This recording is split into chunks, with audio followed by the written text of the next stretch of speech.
모든 사람이 죄를 범하였음에 하나님의 영광에 이르지 못하였더니 그리스도 예수 안에 있는 성령으로 말미암아 하나님의 은혜로 값 없이 의롭다 하심은 얻은 자 되느니라. 이 예수는 하나님이 그 피로서 믿음으로 말미암은 화목제물로 세우셨으니 이는 하나님께서 길이 참으시는 중에 전해지는 죄를 간과하심으로 자기 의로우심을 나타내려 하심이니 곧 이때 자기 의로우심을 나타내사 자기도 의로우시며 또한 예수 믿는 자를 의롭다 하려 하심이라. 아멘. 시간에는 속죄 은혜라는 제목으로 하나님 말씀 전하겠습니다. 오늘 말씀에서 모든 사람이 죄를 범하였음에 하나님의 영광에 이르지 못하더니라고 말씀하고 있습니다. 그래서 로마서는 먼저 죄의 문제를 다루고 있다. 그것을 우리는 알 수 있습니다. 바울은 이 로마 교회에 복음을 전하기를 원했고 그 복음의 시작점을 바로 우리 모두가 죄인이다라고 하는 것으로 시작하고 있다라고 하는 것이죠. 로마 교회는 예루살렘 오순절 다락방 사건을 경험했던 6월절을 지키러 왔던 흩어진 유대인들, 디아스포라 유대인이죠. 우리나라도 디아스포라가 많이 있죠. 까레이스키라고 우리 손치근 장로님께서 잘 아시지만은 만주 땅에 독립운동 하시다가 스탈린 강제 이주에 의해서 우즈베키스탄이나 카자흐스탄 이쪽으로 강제 이주를 당했던 분들이 거기에서 이렇게 정착을 해서 오랫동안 지금까지 이렇게 살고 계신, 지금 우리는 고려인이라고 알고 있죠. 흩어진 우리 민족이죠. 그와 마찬가지로 흩어진 유대인들이 상당히 많았어요. 그래서 로마로 가서 또 이제 신앙생활을 하기 위해서 교회 공동체를 형성했던 것이죠. 그래서 주된 구성원들은 누구였냐? 유대인 그리스도인이었어요. 유대인 그리스도인. 로마 교회의 주된 구성원은 유대인 그리스도인이었습니다. 그런데 로마 황제 중에 글라우디오라고 하는 황제가 있었는데 그 글라우디오 황제 때 유대인들을 박해하기 시작합니다. 유대인들이 문제가 많다. 또는 유대인 그리스도인들이 하는 어떤 그런 성찬이나 이런 것들이 사람을 살과 피를 먹는다, 막 그런 얘기를 듣고 이제 오해해서 사람을 잡아먹는다, 뭐 그런 얘기를 듣고 추방령을 내리게 됩니다. 그래서 그때 수많은 유대인들이 흩어지게 돼요. 흩어진 사람 중에 누가 있었냐면 고린도 교회를 시작할 때 브리스길라와 아굴라 그 부부가 이제 흩어져서 고린도에 이제 천막을 이렇게, 거기는 이제 천막이 많이 필요하니까, 왜냐하면 올림픽이라든지 이런 운동 경기를 많이 하기 때문에 천막 만드는 일을 하고 있을 때 바울이 거기에서 만나서 브리스길라 아굴라와 함께 동역하게 되는 그런 모습을 볼 수 있습니다. 그런데 로마서 16장에 보면 바울의 안부 인사 속에 누가 들어가 있냐면 바로 브리스길라와 아굴라가 들어가 있어요. 브리스길라와 아굴라에게 내가 문안한다, 그 말씀이 들어있어요. 그것은 무엇이냐? 바로 글라우디오 황제가 죽은 이후에 다시금 유대인 그리스도인들이, 흩어졌던 유대인 그리스도인들이 로마 교회로 다시금 모이게 되었다라고 하는 것을 알 수가 있는 대목이죠. 그래서 로마 교회는 다시금 유대인들이 함께 모여서 예배드리기 시작했는데 그때는 이미 이방인 그리스도인들이 상당히 많이 형성되어 있는 때에, 그러니까 이미 이방인 그리스도인들이, 유대인 그리스도인들이 많이 빠져나가고 있기 때문에 남은 이방인 그리스도인들은 당신들이 이제 전도를 해서 이방인 그리스도인들이 글라우디오 황제 때는 주축을 이루고 있었단 말이에요. 근데 글라우디오 황제가 죽으니까 다시금 유대인 그리스도인들이 들어왔을 때는 이방인 그리스도인들이 주축이 된 교회가 되어 있었단 말이에요. 그러나 처음에 유대인 그리스도인들이 먼저 개척을 했다라는 이유로 반목과 약간의 그런 갈등의 상황이 일어났던 것입니다. 그래서 바울은 그런 갈등 상황 속에서 로마 교회를 방문하기를 원했던 거예요. 로마 교회. 그래서 너희들에게 신령한 은사를 내가 전해 주어서 그 신령한 은사는 뭐예요? 바로 하나님의 복음. 아멘. 그 하나님의 복음을 전해 주어서 너희를 견고하게 하고 아멘. 흔들리지 아니하게 하고 아멘. 그 갈등 상황에서 문제를 해결할 수 있는 열쇠는 무엇이냐? 바로 하나님의 복음이다. 아멘. 복음을 다시 들어야 된다. 아멘. 너희가 복음으로 말미암아 교회를 세웠지만 여전히 너에게는 복음이 필요하고 그 복음으로 살아야 된다라고 하는 것을 다시 한번 강조하면서 이 로마서를 기록하고 있는 것입니다. 아멘. 그 로마서를 기록하는 도중에 바울은 처음에는 이방인은 죄인이다. 그리고 유대인들도 죄인이다. 3장 21절에서 모든 사람이 하나님 앞에 죄인이다.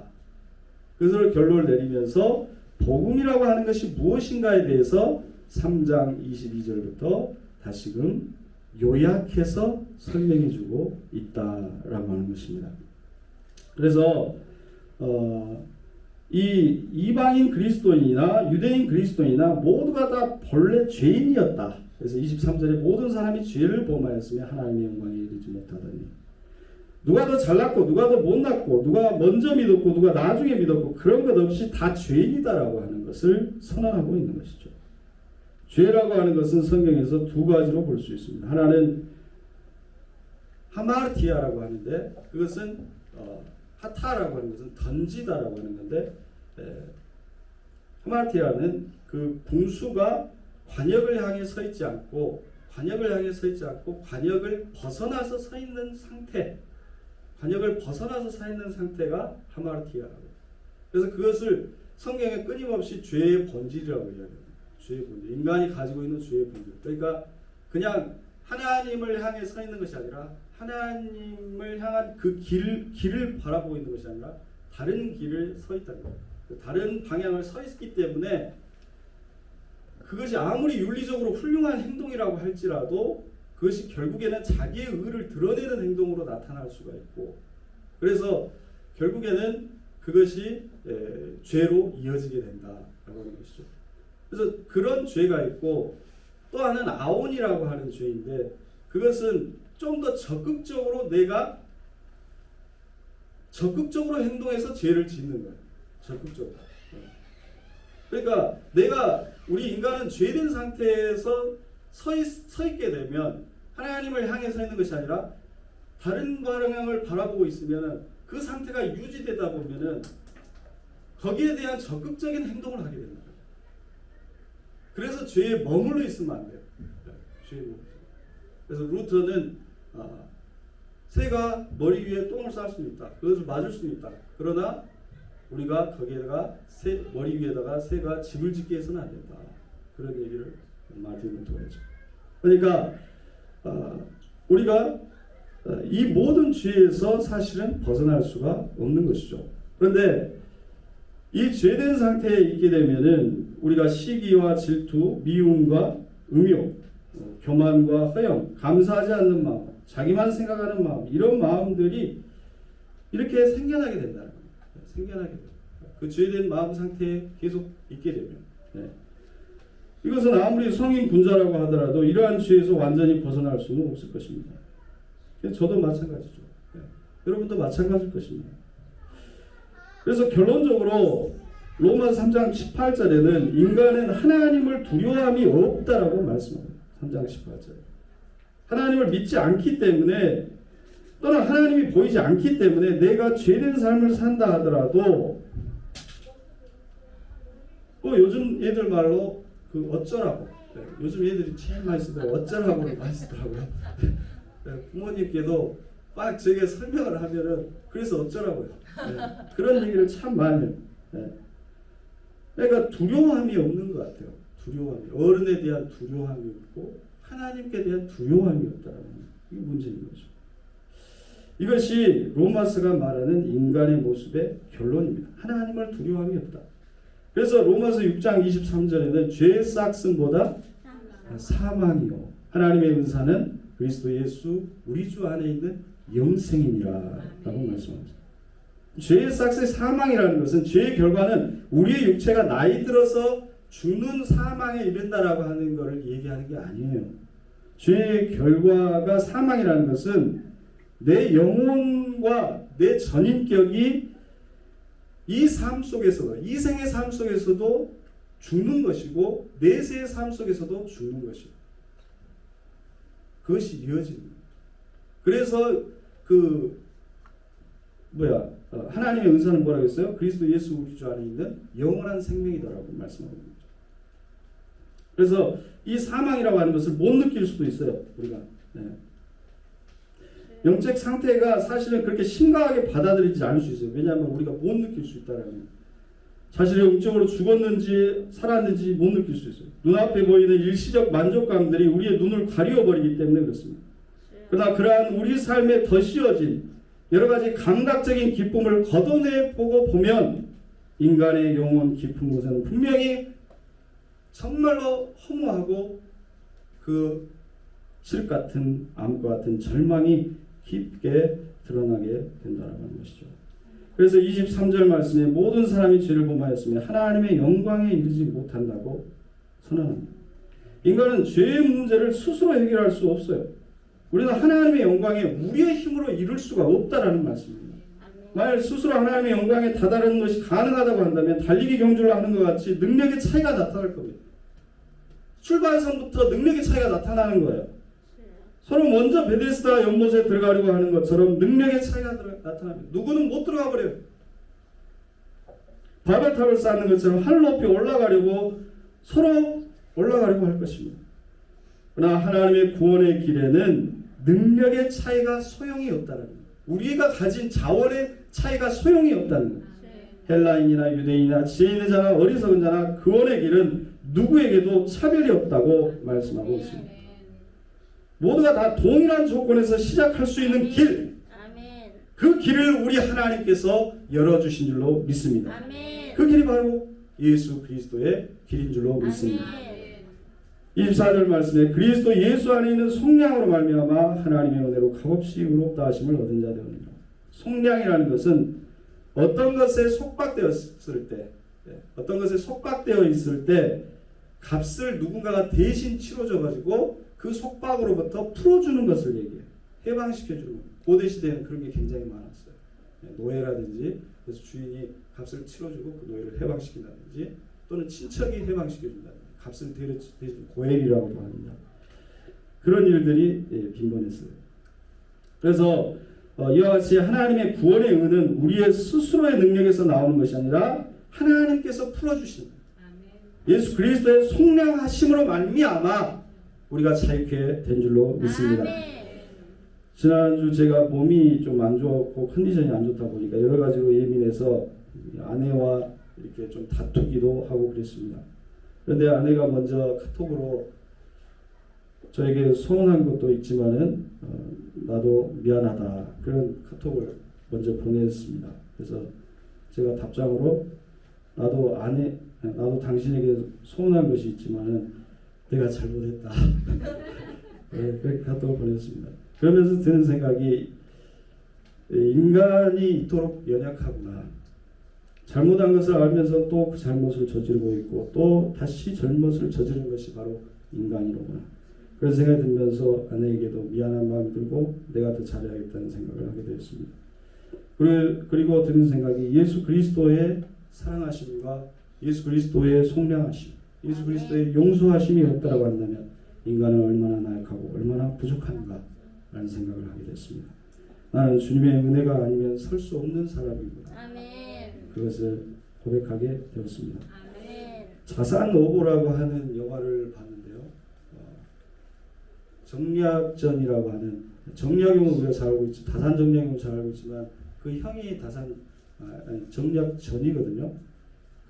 근데 이제 천주교를 받아들이게 되죠. 그래서 이제 신학이라든지 이런 것들을 많이 접하다 보니까 외국의 그 종교도 접하게 되고 그래서 천주교를 접하고 예수님을 영접하게 되죠. 그래서 우리는 이제 임금을 섬기는 나라이기 때문에 받아들일 수 없다 해서 두 사람을 귀양 보내버리죠. 정약용은 강진으로 귀양을 가고 그 다음에 그의 형이 더 똑똑하다.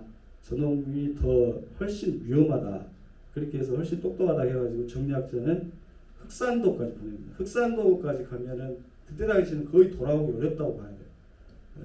그래서 흑산도에 가가지고 이제 지내게 되는 귀양살을 하게 되는데 거기서 이제 창대라고 하는 한 청년을 만나게 되고 그 창대는 김창남 주장님 좀 닮았네. 예.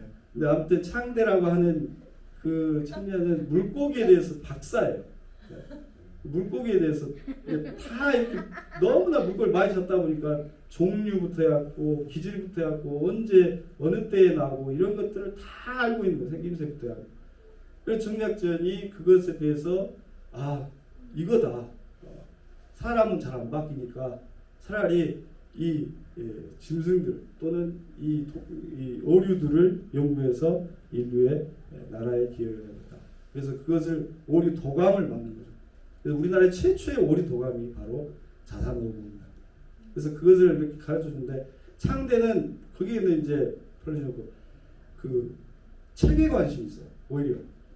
그래서 공자를 읽고 원래 이제 뭐 거기에서는 그 양반집 아들인데 아무튼 서자여가지고 아무튼 쫓겨나서 그렇게 됐다 뭐 그런 식으로 나오는데 어쨌든 그래서 공부에 관심이 있어가지고 공자를 읽고 막 그런데 이해가 안 되니까 정약전이 물어보죠. 그래서 막 가르침을 받아요. 받다가 이제 어느 한 순간에 이 가르침에 대해서 이제 공자의 가르침보다 더 나은 가르침이 뭐냐? 바로 부처의 가르침이다. 부처의 가르침보다 더 나은 가르침이 무엇이냐? 바로 예수님의 가르침이다. 아멘. 그렇게 정약전이 이야기하면서 한 구절을 이야기합니다. 그래서 뭐냐? 오른밤을 쳤을 때 왼밤도 돌려내라. 그 말씀을 그 용서에 대한 말씀.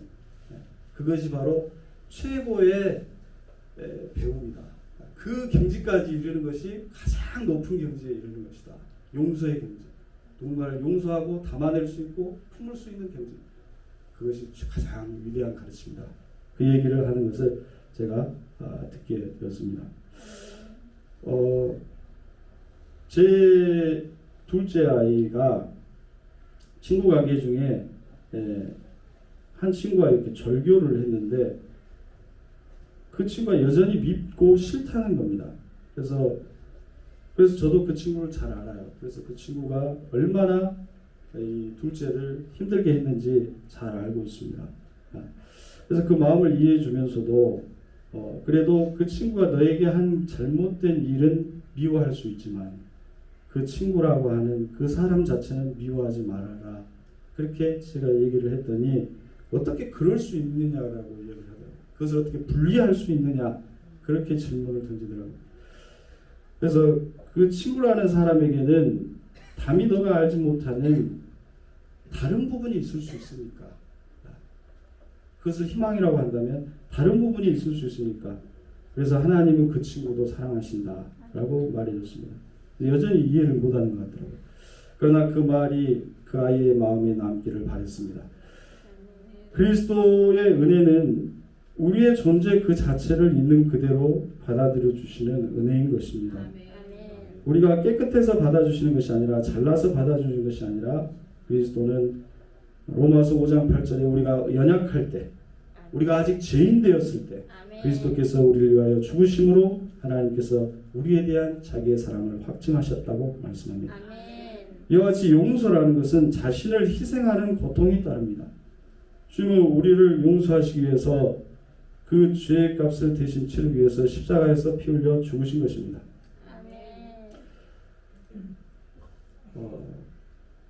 전우원 씨를 이렇게 보면서 용서라고 하는 것이 참 이렇게 마음에 와닿았더라고요.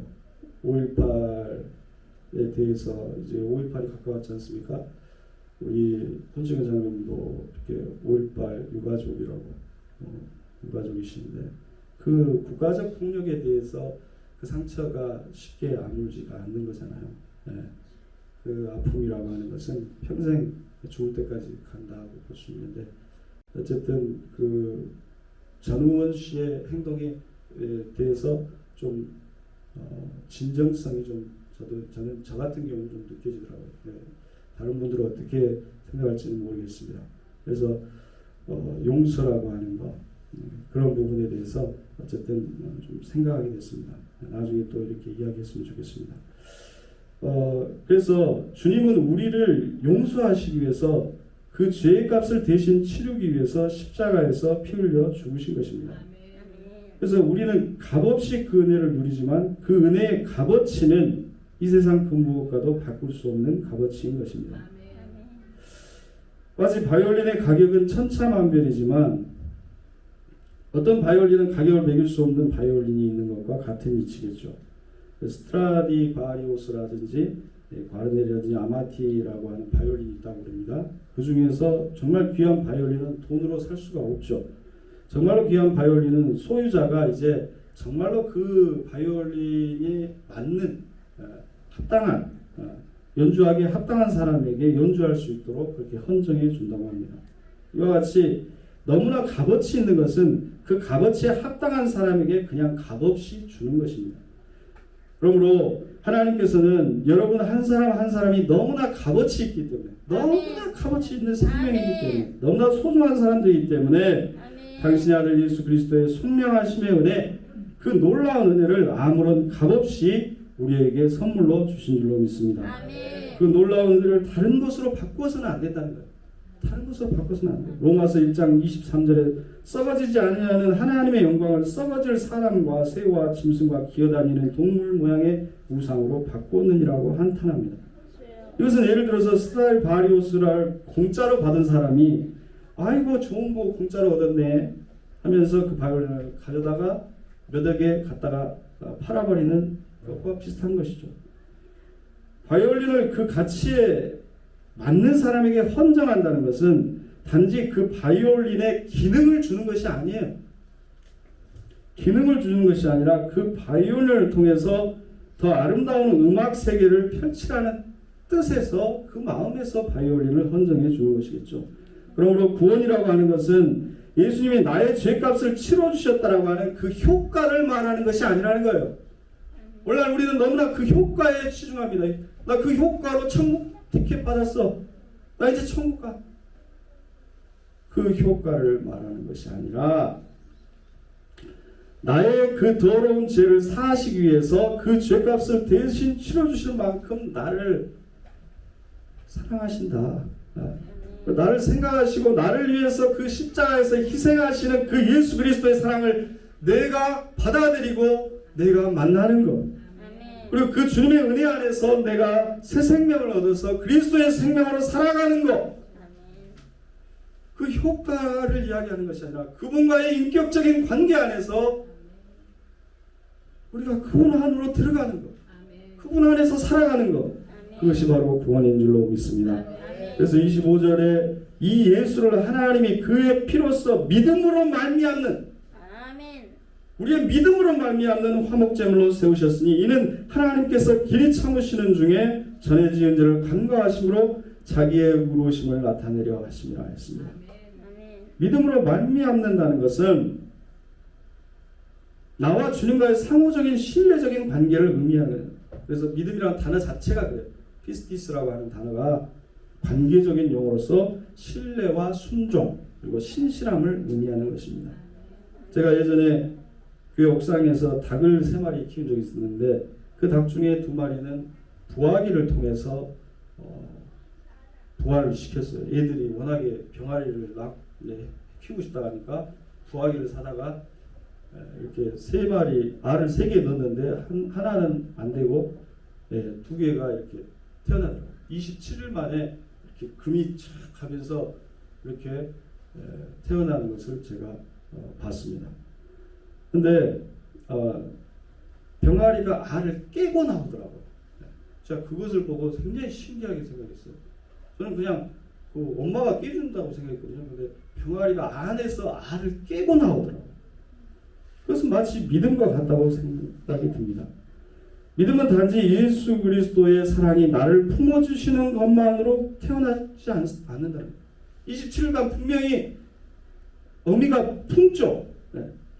품어요. 주님은 신실하게 나를 사랑하시지만 나도 어미의 품 안에 안기기 위해서 알을 깨고 나오는 그 믿음의 반응을 보여줘야 한다는 거예요. 아멘. 그 관계가 이루어져야 된다는 거예요. 아멘. 이 사랑과 신뢰 속에서 믿음이 태어나는 줄로 믿습니다. 아멘. 그래서 요한계시록 3장 20절에 내가 문 밖에 서서 문을 두드리노니 누구든지 그 문을 열면 내가 그에게로 들어가 그로 더불어 먹고 그는 나로 더불어 먹으리라 말씀하십니다. 아멘. 여러분들이 주님께서 여러분의 마음 밖에서 두드리는 소리를 들을 수 있기를 바랍니다. 아멘. 그 주님의 사랑에 반응할 수 있기를 바랍니다. 아멘. 문을 열고 주님과 만나서 먹고 마시는 것, 그것이 바로 주님의 은혜이고 구원이고 믿음의 길인 줄로 믿습니다. 아멘. 오늘 말씀에서 믿음으로 말미암는 화목제물, 25절에 화목제물이라고 했는데 이것은 헬라어 원어로 하면 힐라스테리온이라고 하는 단어를 쓰고 있는데 이것은 원래는 화목제물은 아니고 그 속죄소를 얘기해요. 속죄소. 그래서 잘 이해가 안 될 것 같아서 제가 이렇게 갖고 왔는데, 그러니까 여기에서 번역되는 화목제물이라고 하는 것은 이 속죄소, 쉬운 좌라고도 하죠. 우리가 그래서 이거를 얘기하는 겁니다. 그래서 이거는 법궤죠. 법궤고 이거는 법궤 뚜껑이죠. 이거는 그룹이고요. 그래서 그룹이 이제 이렇게 보호를 하는 거고 천사들이 그 다음에 여기에다가 1년에 한 번씩 대제사장이 속죄 제물을 가져와서 그 피로 여기에다가 뿌리는 겁니다. 여기다가 바르고 뿌리고 이렇게 하고. 그래서 이거를 이제 힐라스테리온이라고 하는 것이죠. 이 속죄소 위에 하나님의 은혜가 임재하였습니다. 그래서 속죄소에 피를 바르면 죄가 용서함을 받는 것이죠. 그렇다면 속죄소 밑에 법궤에는 무엇이 담겨 있었느냐? 뭐가 담겨 있죠? 여기 안에 아론의 쌍난 지팡이와 두 돌판과 바로 만나 항아리, 이 세 가지인데 이 세 가지는 사실은 이스라엘 백성들의 죄를 상징해요. 죄. 그러니까 아론의 쌍난 지팡이는 아론의 지도록에 하나님께서 세우신 그 아론에게 반기를 들었던 고라일 땅 그 교만함에 대해서 심판하신 사건이고, 그 다음에 모세가 40일간 내려오지 않자 송아지 우상을 만들어 가지고 자기 입맛대로 하나님을 주무르고 또 눈에 보이는 형상으로 축소시켜버리는 우상을 만들었던 사건이 십계명 두 돌판의 사건이었죠. 그 다음에 마지막으로 만나도 마찬가지로 너무나도 배고프니까 나 이 애굽으로 다시금 돌아가게 해달라. 그래서 거기에서는 고기도 먹고 부추도 먹고 마늘도 먹었는데 그런 식으로 불평을 할 때 어떻게 합니까? 하나님께서 메추라기 때를 보내주시죠. 그래서 그때 엄청난 고기를 먹게 돼요. 그래서 거기에서 이제 탐욕의 무덤이라고 말씀하고 있습니다. 그래서 이 탐욕을 또 기억하게 하는 거예요. 우상 숭배와 교만과 탐욕을 기억하게 해주는 그 상징적인 그 물건들이 거기 안에 들어있는 거죠. 그래서 이 죄를 가려주는 것이 무엇이냐? 속죄소의 법궤 뚜껑. 이 뚜껑이 그것을 가려주고 있는 것이죠. 그러니까 하나님은 여러분 우리의 죄악들을 사실은 낱낱이 기억하십니다. 무슨 생각을 하고 있는 것까지 다 알고 계셔요. 다 알고 우리 마음속 깊이까지도 다 알고 머리털까지 다 세신다고 했습니다. 그 죄악들을 우리도 기억하기 하기 위해서 법궤 안에 넣어서 기억하게 하신 것이죠. 너희들이 죄인이라고 하는 사실을 기억하게 하신 것입니다. 그런데 이 죄인이라고 하는 사실에 하나님께서 임재하시는 것은 아니에요. 하나님은 거기에 임재하실 수 없습니다. 어디에 임재하시는가? 그러한 죄인임에도 불구하고 그 죄를 덮어주시는 그 법궤 뚜껑 위에 그리스도의 속량하심 위에 그리스도의 피 흘리심 위에 하나님의 은혜는 임하신다라는 것입니다. 그러므로 우리는 인간은 그리스도의 속량의 은혜 없이는 희망이 없는 존재입니다. 그거를 말씀하고 있는 거예요. 네. 그리스도의 용서하심에 간구하신다고 하잖아요. 오늘 말씀에 전에 지은 죄를 참으시고 전에 지은 죄를 간구하신다. 덮어주신다. 예수 그리스도의 속량하심 때문에 우리를 받아주시는 것이고 우리를 있는 그대로 참아주시고 받아주시는 것입니다. 날마다 그 은혜를 생각하면 우리는 감격하고 감격할 수밖에 없습니다. 그 존재의 가장 깊은 곳, 우리 존재의 가장 깊은 곳, 그 존재의 뿌리는 바로 그리스도의 속죄하시는 은혜에 있는 줄로 믿습니다. 그 은혜 안에서 우리는 그 어떤 타인의 정죄도, 비난도, 시험도, 무시당함도 그리스도의 십자가 안에서 다 이겨낼 수 있는 줄로 믿습니다. 바울은 고린도전서 3장 16절에 그 성소가 바로 우리 자신이라고 말씀하고 있습니다. 내가 하나님의 성전인 것과 하나님의 성령이 너희 안에 계시는 것을 알지 못하느냐라고 말씀하십니다. 이 말씀은 우리는 그리스도의 은혜를 누릴 뿐만 아니라 그 은혜를 베푸는 사람이 되었다.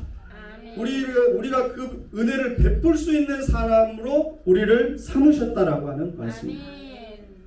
성소 안에는 세 가지가 있었습니다. 성소 안에, 이게 성소고 여기 안에가 이제 지성소예요. 그러니까 지성소에 법궤가 있는 것이고 성소에는 우리를 성소로 삼으셨다는 것은 떡상과 여기 등대와 분향단 이 세 가지가 있는 존재로 삼으셨다는 것이에요. 그러니까 들어갔을 때 오른쪽에 12개의 떡을 올린 떡상이 있고 이것은 그리스도의 말씀을 내가 매일매일 먹어야 된다는 말씀입니다. 그 말씀이 내 살이 되고 내 삶이 되는 것입니다. 둘째는 왼쪽에 빛을 밝히는 등잔대가 있었습니다. 이 등잔대는 바로 예수님의 초월적 희생을 말합니다. 자신을 소멸하면서 빛을 밝히는 것입니다. 그래서 이 등잔대는 그 나무였는데 가시나무예요. 가시나무. 제가 이것에 대해서는 상당히 연구를 많이 했습니다. 가시나무죠. 사시떨기나무, 모세가 하나님 임재를 경험했던. 그래서 이것이 바로 십자가의 상징인 것입니다. 자신을 희생하지 않는 아름다움은 없습니다. 그래서 기독교 안에는 초월이 있는 거예요. 초월. 내재만 있는 것이 아니라 떡만 먹는 것이 아니라 초월이 있는 것입니다. 초월. 네. 우리는 그리스도를 따라가다 보면 나를 죽이고 나를 부인하고 나를 태우고 나를 비우고 나를 낮추고 나를 희생해야 되는 순간이 옵니다. 처음부터 그런 건 오는 건 아니에요. 예수님도 마지막 순간에 자기를 부인하고 자기 십자가를 지고 날마다 나를 따르라고 말씀하십니다. 그렇게 자신을 내어주는 순간 우리는 그리스도의 영광과 가까워지게 되는 것입니다. 마지막으로 성소 안에는 지성소와 가장 가까이에 있는 분향단이 있습니다. 이 분향단은 성도의 기도라고 요한계시록에 말씀합니다. 바로 우리는 하나님께 기도함으로써 그 은혜의 보좌 앞으로 가장 가까이 나아갈 수 있는 것입니다. 그래서 연기만 지성소 휘장을 통과할 수가 있어요. 매일매일 먹는 만나와 그런 만나 같은 말씀의 떡, 그리고 나를 비우고 그리스도를 밝히는 등잔대, 그리고 하나님께 드리는 기도의 향기, 이 세 가지가 어우러지며 우리는 차츰 우리 자신이, 우리 삶이, 우리 교회가 하나님의 성소가 되어져 가고 그 성소의 은혜가 주변 사람들에게 흘러가게 되는 줄로 믿습니다. 우리 주님은 가장 연약한 우리를 부르셔서 하나님의 백성, 하나님의 자녀를 삼으셨습니다. 누구도 잘난 사람이 없어요. 하나님 앞에 죄인입니다. 우리가 더 그리스도의 속죄와 용서의 은혜 안에서 서로를 더 용납하고 사랑하고 이해하고 존중하고 높여주고 섬겨주면서 우리 안에서 하나님 나라를 먼저 이루어가며 또 우리의 가정들이 하나님의 속죄의 은혜 안에서 하나가 되어 서로를 더욱 기쁨과 감사, 서로를 더욱 섬겨주고 남편을 더욱 높여주고 아내를 더욱 높여주고 사랑하고 섬겨주고 그렇게 기쁨과 감사가 넘쳐나게 하시고 또 우리 교회가 그리스도의 은혜를 또 이 지역과 세상과 이 민족 가운데 흘러가게 하는 은혜의 성소가 될 수 있게 되기를 주님의 이름으로 축원합니다. 기도하겠습니다. 사랑해 주님 감사합니다. 우리는 모두가 다 주인이고 하나님의 영광에 우리의 힘으로 우리 스스로 이르지 못함을 깨닫습니다. 그래서 겸손히 주님 앞에 엎드리고 주님의 보좌 앞으로 이렇게 나와왔습니다. 주님께서 우리를 위해서 십자가에서 피를 흘리시고 우리의 죄값을 치루어 주시고 우리가 잘나고 못나고를 떠나서 우리 존재 그 자체를 받아주시기 위해서 그 모든 것을 쏟으신 사랑에 감사를 드립니다. 아멘. 너무나 값진 은혜를 아무런 값없이 우리에게 주시고 우리가 그토록 값진 인생이라고 너는 너무나도 소중하다고 너무나 소중한 자녀라고 소중한 아들 딸이라고 그렇게 불러주시니 참으로 감사를 드립니다. 아멘. 이제 우리를 그렇게 거룩한 성소로 삼아주셨으니 우리도 그 주님의 뜻을 먹고 주님의 빛을 따라 살아가며 기도함으로써 주님께 더욱 가까이 나아가는 우리의 삶이 되게 하여 주옵소서. 그리함으로 성령의 내주하심 속에서 우리의 삶과 인격과 성질과 삶의 내용이 달라지게 하시고 변화되게 하시고 지속적으로 조금씩이라도 옛 것을 버리고 새로운 은혜를 입으며 날마다 그리스도를 따라가며 그리스도를 닮아가는 우리의 삶이 되게 하여 주시옵소서. 축복하실 줄 믿사옵고 예수 그리스도의 이름으로 기도드리옵나이다. 아멘.